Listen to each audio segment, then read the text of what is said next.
11 menos 20, 10 menos 20 en Canarias. Irene Montero, candidata de Unidos Podemos número 4 en la lista por Madrid. Bienvenida a La Noche, buenas noches. Muchas gracias, buenas noches. ¿Qué tal, cómo está? Pues bien, hoy es un día largo, ha sido un día largo, ayer también fue un día intenso, pero con mucho ánimo y con mucha fuerza para seguir la campaña. Bueno, hoy todo el mundo habla del debate de ayer, desde Podemos. Irene Montero, ¿qué valoración, qué resumen hace de ese debate? Bueno, nosotros estamos muy satisfechos. Ahí tiene que decidir los ciudadanos fundamentalmente, y además los medios de comunicación habéis hecho muchísimas encuestas que van diciendo quién cree la gente, ¿no? Sí, que ha ganado y que lo ha hecho peor.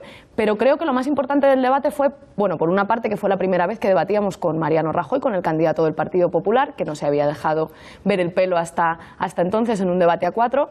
Y segundo, que quedó muy evidente que aunque había 4 candidatos, hay básicamente 2 opciones de gobierno en nuestro país. Una en la que continúe el Partido Popular y continúen las políticas de austeridad, que además Mariano Rajoy pues hizo la defensa más decente, yo creo que pudo hacer de eso, o un gobierno en el que esté Podemos, en el que esté Unidos Podemos, ojalá con el Partido Socialista. Por eso nosotros insistimos en tenderle la mano, y un gobierno que sea capaz de acometer todas las reformas que necesita nuestro país. Y destacaría por último lo principal que creo que se le olvidó al señor presidente en funciones, que fue no hablar de la desigualdad que vive nuestro país. Hace poco se publicaba el informe FOESA, que es de Cáritas, el de 2016, y lleva por título Expulsión social, porque hay grandes bolsas de españoles y españolas, millones de personas que están cayendo en la exclusión y que ni aunque haya recuperación económica van a poder entrar otra vez en el ciclo del empleo y en el ciclo de la economía en nuestro país. Entonces, cuando en nuestro país el 80% de los empresarios del IBEX 35 se han subido el salario en 2015, cuando en nuestro país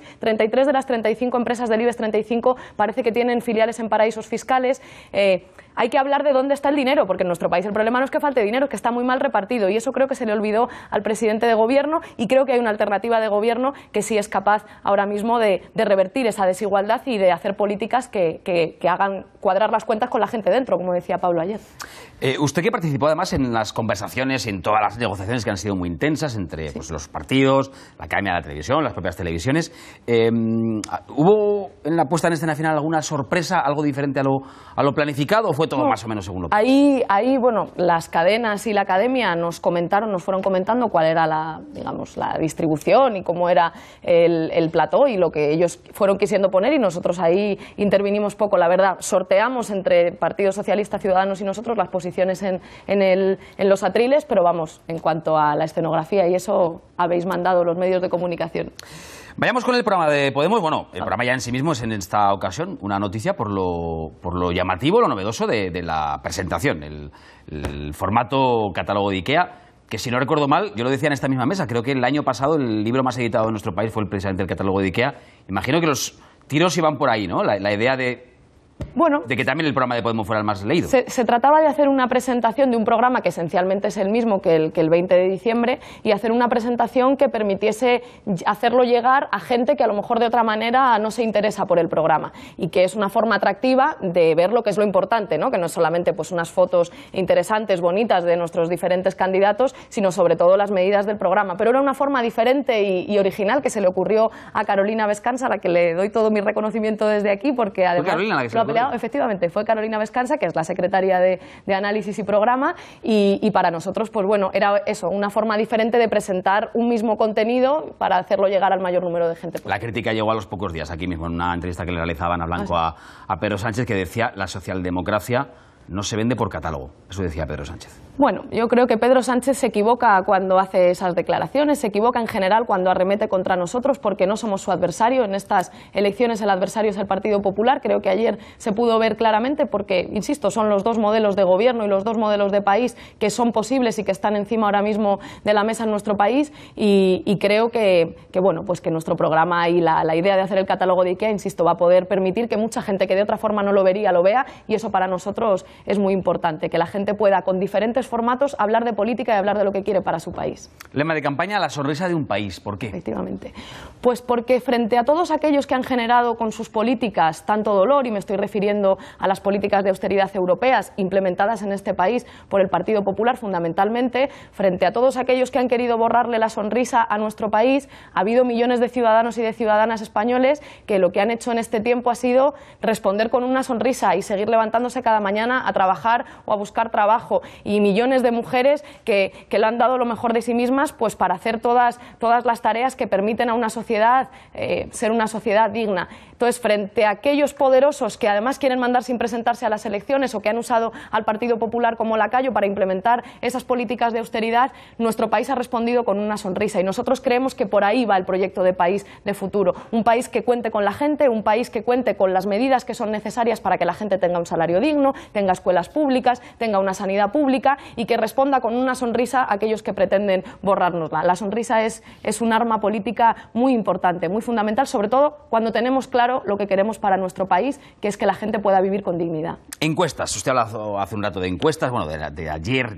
más que encuestas, porque no son técnicamente encuestas, pero bueno, medios online que pueden preguntar a ciudadanos que libremente responden. Pero vayamos a la última gran encuesta que tenemos sobre intención de voto, la encuesta del CIS de la semana pasada, que le da a Unidos Podemos entre 89 y 92 diputados, el 25,6% de los votos, frente a los 69 que obtuvo en las pasadas elecciones del 20 de diciembre. Por tanto, el sorpaso sería una realidad, según esta encuesta del CIS. El sorpaso al PP, que es el que queremos, todavía no lo da esa encuesta, pero yo creo que podemos esperarla en la encuesta verdadera, que es la de los votos. Esa iba a ser mi pregunta. Por tanto, la siguiente... han dicho ustedes en muchas ocasiones que no se conforman con ese sorpaso, ese adelantamiento al PSOE, sino que el objetivo es adelantar al Partido Popular. ¿Les dará tiempo? ¿Creen que llegan a tiempo? Creo que sí, creo sobre todo que eso no es una tarea que hagamos nosotros y nosotras solamente, la gente que salimos en televisión, sino que sobre todo hacen los ciudadanos y las ciudadanas en las tertulias importantes, que son las del bar, que son las de casa o la familia, que son las del centro de trabajo, o la de cuando se va a recoger a los niños y a las niñas a la escuela. Creo que esas son las tareas y las tertulias más importantes, y ahí creo que estamos en disposición de ganar, sobre todo por lo que digo una y otra vez, es que solamente hay dos opciones de gobierno, y frente a un Partido Popular que nos quiere seguir borrando la sonrisa, creo que hay mucha gente que prefiere sonreír y prefiere vivir con dignidad, y saben, porque llevamos un año de experiencia en los ayuntamientos del cambio, que cuando gobernamos las fuerzas del cambio hay cambios de verdad, hay más atención a los servicios sociales, y además cumplimos con lo que decimos. El Partido Popular dice que hace recortes para pagar la deuda pública, pero la deuda en nuestro país por primera vez está al 100% del Producto Interior Bruto. Nosotros, sin embargo, decimos lo que hacemos y hacemos lo que decimos. Decimos que vamos a poder reducir la deuda, aunque sea a un ritmo más lento, y en los ayuntamientos del cambio se está reduciendo. Decimos que se puede invertir en gasto social a la vez que se reduce la deuda, y así está pasando en ayuntamientos como Madrid o Barcelona, y además se atrae la inversión internacional. Por tanto, tenemos puesto encima de la mesa un modelo económico y un modelo de gestión política más transparente y sobre todo más eficaz, que es la clave, yo creo, de por qué el Partido Popular es nuestro adversario. No es porque sea el señor Mariano Rajoy un señor muy malo, sino sobre todo porque han hecho una gestión política muy ineficaz de nuestra economía y de nuestra sociedad. Le voy a plantear dos supuestos. Un supuesto en el que se produjera ese adelantamiento en votos de Podemos al Partido Socialista. ¿Cree que el PSOE permitiría con sus escaños, facilitaría con sus escaños un gobierno dirigido, capitaneado por Pablo Iglesias? Lo deseo honestamente, sobre todo porque la otra alternativa es que faciliten un gobierno del Partido Popular, y creo que eso el Partido Socialista ni se me pasa por la cabeza que lo vaya a permitir. Por tanto, creo que sí, creo que independientemente del resultado electoral, en los supuestos que usted me vaya a proponer, pues después del 26 hay que ponerse encima de una mesa, hay que sentarse y ponerse a negociar, y estoy convencida de que el Partido Socialista va a decidir hacerlo con nosotros para que haya un gobierno de progreso. Insisto, si no, la otra alternativa es que faciliten por activa o por pasiva un gobierno del Partido Popular, y creo que el Partido Socialista, y deseo que no esté en ello. No, el otro supuesto que le voy a plantear es justo a la inversa. Si finalmente ese adelantamiento no se produjera, aguantara el Partido Socialista como segunda fuerza política, ¿qué haría en ese caso Podemos? Lo mismo, lo hemos dicho con toda claridad. Independientemente del resultado electoral el 26 de junio, nosotros vamos a proponer que haya una mesa de negociación con el Partido Socialista y un acuerdo lo más pronto posible para un gobierno de coalición proporcional a los votos que hayamos obtenido cada uno, y un gobierno que pueda echar fuera de la Moncloa tanto a Mariano Rajoy como a sus políticas. Independientemente del resultado electoral, Unidos Podemos sabemos que solamente habrá gobierno de progreso si hay un pacto con el Partido Socialista. Ha dicho lo más pronto posible. Entiendo que si las Cortes se constituyen el 19 de julio, que para agosto ya puede haber gobierno. Yo creo que va a ser una negociación rápida en cualquier caso y creo y deseo sobre todo que, claro que sí, que para agosto ya haya gobierno y que sea un gobierno de progreso. Ojalá con Pablo Iglesias como presidente, si me pregunta a mí qué deseo, pero en cualquier caso con el Partido Socialista y Unidos Podemos gobernando juntos. Porque lo de las terceras elecciones no se le pasa ni por la cabeza, ¿o sí? No, en absoluto. Creo que solamente hay dos opciones y una de esas dos opciones se va a dar y nosotros vamos a trabajar duro para que se dé la del gobierno del progreso y no la de la gran coalición. Hay un 32%, dicen las encuestas, que hay un 32% de indecisos, es decir, ¿sí? Que esta campaña, esta en la que estamos, a la que le quedan 12 días... Es importante. Es importante. Totalmente, claro que lo es. Y hay mucha gente que yo creo que gracias a las entrevistas como esta en la que estamos ahora, gracias al debate A4, gracias también a los actos que hacemos cada formación política, pero muchas veces los medios de comunicación son un mediador fundamental para mucha gente que no escucha a los candidatos de otra manera, pues van a decidir el voto de muchísima gente, por supuesto que sí. Y esta campaña cuenta porque hay todavía mucha gente que no sabe lo que quiere votar y quiere escucharnos antes de decidir su voto. Contrario a lo que han dicho muchos creadores de opinión respecto a que había un gran hartazgo y que va a haber una gran abstención, yo creo que la gente está muy preocupada por su país y que la gente tiene mucho interés en escuchar lo que los partidos políticos tenemos que proponer y en función de eso van a decidir su voto, por supuesto que sí. En su programa electoral, aunque hay un recorte con respecto al 20 de diciembre de 24.000 millones en gasto público, y explican las razones por las que se produce ese recorte, en su programa electoral hay una fuerte inversión, un fuerte gasto en medidas sociales, pero le voy a plantear otro presupuesto. Si Podemos, a partir del día 26 de junio, gobierna, y si Bruselas sigue pidiendo recortes, ¿por dónde puede recortar? Me imagino que ese planteamiento también se lo están haciendo. Los últimos recortes que ha propuesto Bruselas se cifraban, si no me equivoco, en unos 8.000 millones de euros. Justo lo que nos ha costado la reforma fiscal del Partido Popular, que lo que hizo fue restar posibilidad de recaudar de aquellas rentas más altas, que normalmente no son rentas del trabajo, son rentas del capital, y con eso dejamos de ingresar en las arcas públicas justo 8.000 millones de euros. Nosotros, ¿cómo vamos a proponer que haya un aumento del gasto para servicios públicos, para un plan de transición energética que cree empleo y que además haga que las familias se ahorren hasta 700 euros anuales en la factura de la luz o del gas? Pues ingresando más en el Estado. Y para eso, el 98% de los ciudadanos, aquellos que están cumpliendo ya religiosamente la ley y el pago de los impuestos, pueden estar tranquilos porque sus impuestos se mantendrán o se bajarán. A quien hay que subirle los impuestos es a las rentas más altas, aquellas que están evadiendo y que están fuera de la ley, que tienen empresas en paraísos fiscales, lo decía antes, 33 de las 35 empresas del IBEX 35, según Intermon Oxfam, tienen filiales en paraísos fiscales. Esto no puede ser que la mayoría de españoles vivan dentro de la ley y que haya unos pocos privilegiados que se salten sistemáticamente la ley. Nosotros creemos que un gobierno responsable y un gobierno demócrata tiene que asegurar que la ley se cumple para todos. Y si la ley se cumple para todos en materia de pago de impuestos, tendremos suficiente dinero para poder invertir ese dinero en gasto público y revertir los recortes y además aumentar la inversión. Eso y una reducción un poquito más lenta del déficit, que por otra parte es lo mismo que hace el Partido Popular, aunque diga lo contrario. Nosotros lo que somos es realistas y decimos, se puede reducir más lento, como hace Francia, como hace Alemania, como hacen las potencias con las que España se tiene que comparar en Europa, y va a ser, creo yo, a lo mejor no una negociación sencilla, pero una negociación posible, explicar que el déficit se va a cumplir el pago, como ya estamos haciendo en los ayuntamientos del cambio, pero más lento para que nuestro país se viva bien. Sobre la coalición con la que ustedes se presentan, Unidos Podemos, le quiero preguntar sobre algunas tensiones pues que, por lo menos a la luz de lo que dicen unos y otros, pues podría existir en el seno de esa coalición. Por ejemplo, el Partido Comunista de España apuesta por romper con la Unión Europea y salirse del euro. Eso dice el Partido Comunista. Sin embargo, hemos visto a Podemos defender el no al Brexit.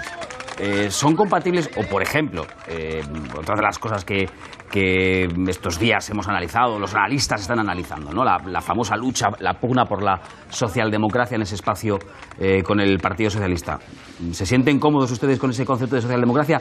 Porque no hay gente que consuma. Pues con mayor inversión pública la gente tendrá más dinero, subimos los salarios mínimos, la gente puede consumir más y las empresas, sobre todo la pequeña y la mediana empresa, que son las que sostienen la economía en nuestro país, no tendrán que cerrar.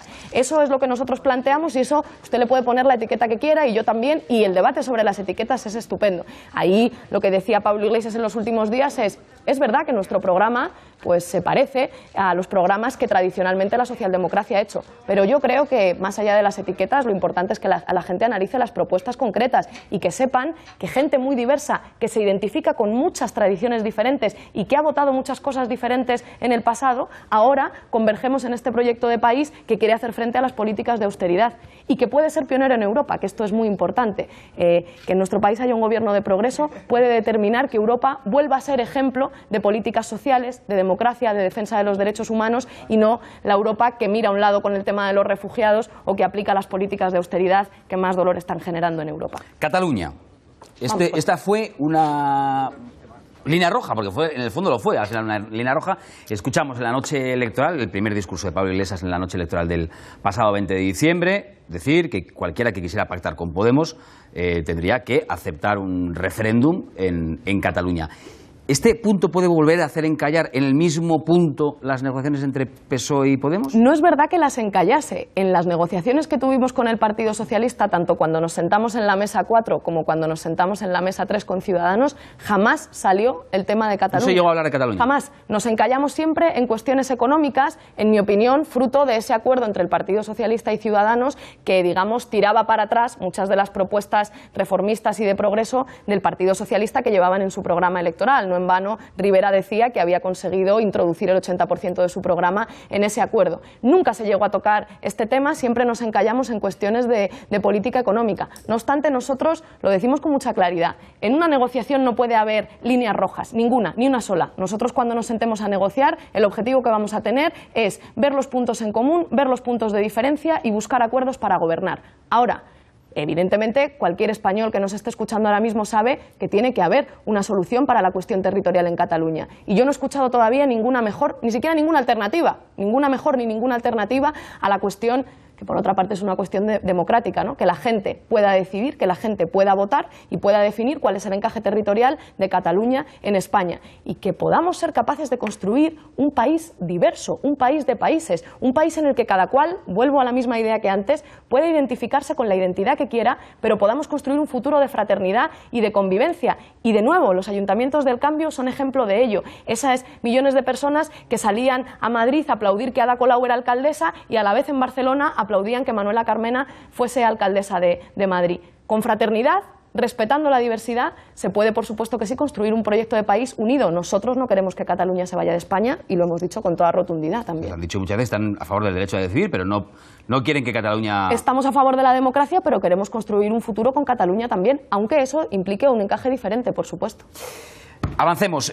Preguntarle a Podemos por Venezuela es una agresión, es un asunto espinoso, delicado, ¿no les gusta? Nosotros no tenemos ningún problema en hablar de ninguna cuestión de política internacional. Me preguntabas antes por el Brexit, podemos hablar de América Latina, de lo que queramos, vamos, y no tenemos ningún problema. Lo que sí nos parece es que es un poco imprudente para formaciones políticas que aspiran a gobernar, utilizar como arma electoral interna una cuestión que debería estar presidida por la altura de Estado y por la diplomacia y por el respeto a la soberanía de un país, bueno, en la línea de lo que está diciendo el Papa Francisco o la UNASUR o Ban Ki-moon, que allí lo que hay que hacer es favorecer el diálogo, favorecer la mediación y utilizar la diplomacia para resolver los conflictos y de verdad ayudar, como está haciendo por otra parte el señor Zapatero, ¿no?, en calidad de expresidente. No tenemos ningún problema en hablar de ello, con lo que tenemos problemas es con no hablar de los problemas de los españoles y para no hablar de los problemas de los españoles, hablar de algo que pasa a muchos kilómetros, insisto, convirtiendo una cuestión que debe ser de altura de Estado y de política institucional, como ha defendido el propio señor Margallo, que decía hay que templar gaitas con este tema y nosotros, Venezuela es un país hermano y tenemos que ayudar a que el conflicto se resuelva allí, a mediar entre las partes y utilizarlo como arma arrojadiza en una campaña electoral en la que hay que hablar de España.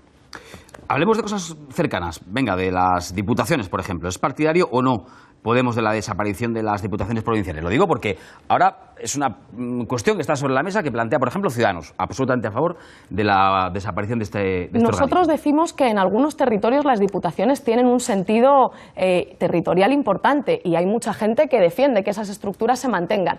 Creemos que el debate no está tanto en si diputaciones sí o diputaciones no, sino en digamos, entrar en un diálogo de alto calado en el que veamos qué estructuras del Estado son útiles ahora mismo y cuáles no, cuáles se pueden adelgazar. Nosotros en los ayuntamientos del Cambio estamos adelgazando las estructuras porque hay gente que a lo mejor con menos personas se puede hacer el mismo trabajo, adelgazar las estructuras de forma que seamos más eficientes y que además pues la estructura del Estado pueda avanzar con normalidad. Creo que el debate no está tanto en si diputaciones sí o diputaciones no, sino cómo la estructura del Estado, insisto, es capaz de ser eficaz y de respetar las diferentes competencias de los diferentes niveles territoriales. Nosotros no estamos de acuerdo, por ejemplo, con la ley Montoro, que limita tanto las competencias de los ayuntamientos, que es la administración de más proximidad a la ciudadanía, pues eso no nos gusta. Creemos que tiene que haber diferentes niveles de autonomía para cada nivel de la administración territorial, claro que sí. Tenemos que ir concluyendo, pero queremos ir conociendo en el tiempo que nos queda pues más cosas del programa de Podemos. Por ejemplo, hablan de auditoría de la deuda pública. Esto para que nos entiendan en Zamora, por ejemplo, en mi tierra, donde yo soy. ¿Esto qué es? Bueno, esto se trata de analizar de toda la deuda que ahora mismo España tiene contraída con diferentes acreedores, pues vamos a ver en qué ha consistido esa deuda. Nosotros esa deuda en buena parte la hemos utilizado, por ejemplo, para rescatar a los banqueros, a los bancos, que muchos de los casos tenían grandes deudas y entraron en crisis y el Partido Popular tuvo que nacionalizar, por ejemplo, Bankia, no porque la crisis hiciese mucho daño a los bancos, sino precisamente porque banqueros irresponsables habían hecho un mal uso y un uso abusivo de las entidades financieras, un uso corrupto de las entidades financieras, y eso había provocado una crisis que está dañando a millones de personas. Por tanto, decimos, es hora de rescatar a la gente y no a las personas, hay que analizar esa deuda, precisamente porque analizándola es la mejor manera de poder intentar negociar con Europa y es la mejor manera de hacer un plan viable de pago de esa deuda. No como hace el Partido Popular, insisto, que nos dice que nos va a recortar para pagar la deuda, pero después sube la deuda pública al 100% del Producto Interior Bruto. Para pagarla, analicémosla. Pues tenemos que dejarlo aquí. Irene Montero, candidata de Unidos Podemos, número 4, la lista por Madrid. Un placer, muchas gracias. Igualmente, muchísimas gracias y cuando queráis. Gracias por haber venido a noche con nosotros. Hasta aquí este tiempo dedicado a la entrevista electoral, ya saben, según los tiempos y pactado con la Junta Electoral Central. Seguimos.